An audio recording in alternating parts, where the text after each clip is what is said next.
નમસ્કાર, આપ જોઈ રહ્યા છો લખત ન્યૂઝ અપડેટ ચેનલ। તમામ સમાચાર અને અપડેટ મેળવવા માટે ચેનલને સબસ્ક્રાઇબ કરો અને બેલ આઇકન પર ક્લિક કરો જેથી તમામ સમાચાર અને અપડેટ તમને મળી રહે।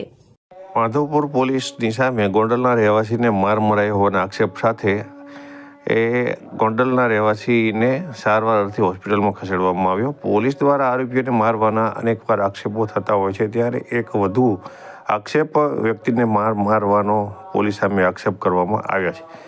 પોલીસ દ્વારા કોઈપણ વ્યક્તિને આરોપી તરીકે અટક કરવામાં આવી હોય અને ગુનેગાર સાબિત ન થાય, કોર્ટમાંથી રિમાન્ડ મંજૂર ન થયા હોય છતાં આરોપી તરીકે અટક કરવામાં આવેલી વ્યક્તિને મારવાના અનેક વાર આક્ષેપો થતા હોય છે, ત્યારે આવો એક વધુ બનાવ બનવા પામ્યો છે। માધવપુર પોલીસ દ્વારા ગોંડલના રહેવાસી આશિષ મોકેરિયા નામના આરોપીને મારવાના આક્ષેપ કરવા સાથે આશિષ મોકેરિયાને પ્રથમ માંગરોળ સિવિલ હોસ્પિટલમાં, ત્યારબાદ વધુ સારવાર અર્થે જૂનાગઢ હોસ્પિટલમાં ખસેડવામાં આવતા જૂનાગઢ જિલ્લામાં ચકચાર મચી જવા પામી છે। મારું નામ આશિષ મોકરિયા, ગોંડલનો રહેવાસી હું અને જે તે સમયે મારી ઉપર માધવપુર પોલીસ સ્ટેશનથી મારી ઉપર કેસ કરવામાં આવ્યો। મારું એક્સિડન્ટ થયું હતું ગાડીનું, અને ગાડી મૂકીને હું મારા વતન ગોંડલ જતો રહ્યો હતો। પછી ન્યૂઝપેપરમાં આવ્યું કે મારી ઉપર પ્રોહિબિશનનો કેસ લગાડવામાં આવ્યો છે।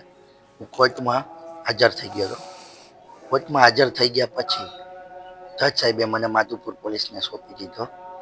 માધવપુર પોલીસે મને બપોરે 12 વાગ્યાથી 1 વાગ્યાથી લઈ અને માધવપુર લઈ આવ્યા। રાતે 8 વાગે મારું મેડિકલ ચેકઅપ કરાવ્યું સરકારી હોસ્પિટલમાં। પછી ત્યાંથી ફરીથી મને લોકઅપમાં લઈ ગયા। 9 વાગ્યાની આસપાસ મને માધવપુરના પીએસઆઈ અને માધવપુર પોલીસના સ્ટાફ જયદીપભાઈ ધ્રાંગા અને બીજા સ્ટાફે મારી યાર મારકૂટ કરી। મારા પગમાં, મારા હાથમાં ટીકા પાટું અને પટ્ટેથી, અને પછી મને બેભાનની હાલતમાં મને મારા મોઢામાં કોઈ એકદમ જ્વલનશીલ કેમિકલ કે કંઈ એવું નાખેલું હતું। ને પછી બારે પાર્કિંગમાં જઈને ફરીથી મારી યાર મારકૂટ કરી। મને આખી રાત એમને ભીના ઠંડા પાણીએ મને નવડાવીને સુવડાવ્યો। બીજા દિવસે એલસીબીના સ્ટાફના માણસો આવે છે અને ફરીથી બપોરે મને મારવાનું ચાલુ કરે છે અને મારું સરઘસ કાઢે છે।